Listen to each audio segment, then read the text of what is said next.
Saudara, kontestasi politik tiga pasang Capres-Cawapres semakin dinamis. Masing-masing Capres-Cawapres terus berusaha merebut suara dan mengklaim bisa memenangkan wilayah yang diyakini jadi lumbung suara masing-masing.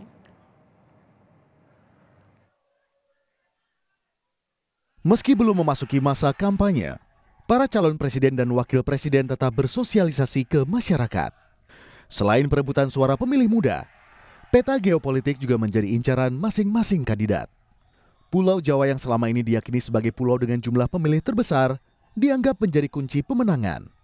Jawa Tengah yang selama ini jadi lumbung suara PDI Perjuangan kini coba direbut Prabowo Subianto dengan adanya Gibran Rakabuming Raka, wali kota Solo yang sekaligus putra sulung Jokowi. Di tengah upaya perebutan suara oleh Gibran, calon wakil presiden nomor urut 1 Muhaimin Iskandar juga yakin bisa merebut suara pemilih Jawa Tengah. Sebelumnya, pasangan Anies Muhaimin optimistis akan meraup suara besar di 3 provinsi di Pulau Jawa. Pasangan nomor urut 1 optimistis meraih banyak suara di 3 provinsi di Pulau Jawa, yakni Jawa Timur, Jawa Tengah, dan Jawa Barat. Di Jawa Timur optimis ya Pak Jawin? Sangat optimis ya? Sangat optimis. Itu berapa persen dan wilayah mana aja yang menang? Kita minimal mentarget 60% di Jawa Timur. Itu daerahnya mana saja Cak Imin? Seluruh Jawa Timur. Insya Allah. Ya.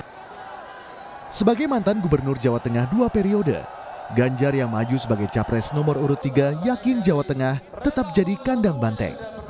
Pasangan Ganjar Mahfud pun yakin akan menang telak di wilayah basis pemilih PDIP. Jateng sampai hari ini tetap kandang banteng. Bantengnya makin solid, makin kuat. Karena banteng juga kena cengeng. Kalau banteng itu kalau kena tol bukan nangis. Dia akan marah. Jadi kita minta tolong. Harapnya jangan lupa benar. Kita akan haji, kita akan tegas sehat. Tapi di sisi lain, suara pemilih di Sumatera dan pulau lain juga ikut diperhitungkan Capres-Cawapres. Hal ini terlihat dari berbagai safari politik Capres-Cawapres yang semakin banyak di luar Jawa. Gibran pun berusaha menambah perolehan suara dengan melakukan safari politik ke Medan, Sumatera Utara. Gibran yakin besarnya antusiasme warga saat ditemuinya, menunjukkan adanya dukungan dan tambahan suara untuk pasangan Prabowo Gibran. Saya sangat terima kasih sekali untuk warga Medan, Sumatera. Ini sambutannya luar biasa sekali dan saya yakin dengan sambutan yang meriah seperti ini nanti akan berefek pada elektabilitas di survei-survei kita. Kita jaga, kita tetap kerja keras. Jika ada berita-berita negatif, fitnah, hoax, nyinyiran, didiamkan saja. Dalam survei Poltreking Indonesia, menjabarkan tren elektabilitas berdasarkan wilayah di 3 Jawa pada awal November 2023. Di Jawa Barat, Anies Baswedan dan Muhaimin Iskandar mendapat 32,6%. Prabowo Subianto dan Gibran Rakabuming mendapat 39,5%. Sementara Ganjar Pranowo Mahfud MD mendapat 25,8%. Berbeda dengan di Jawa Tengah DIY, Anies Baswedan dan Muhaimin Iskandar mendapat 13,3%. Lalu Prabowo Subianto dan Gibran Rakabuming 27,2%. Kemudian Ganjar Pranowo Mahfud MD unggul dengan 53,3%. Di Jawa Timur, Anies Baswedan Muhaimin Iskandar dengan perolehan 17,8%. Prabowo Subianto dan Gibran Rakabuming mendapat 41,7%. Disusul Ganjar Pranowo dan Mahfud MD dengan 38,3%.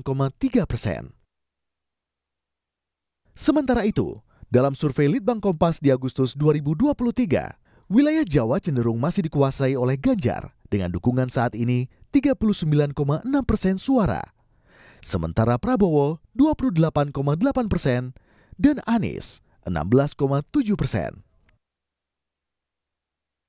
Luar Jawa cenderung dikuasai oleh Prabowo dengan persentase 34,7%, sementara Ganjar 27% dan Anies 22,3%.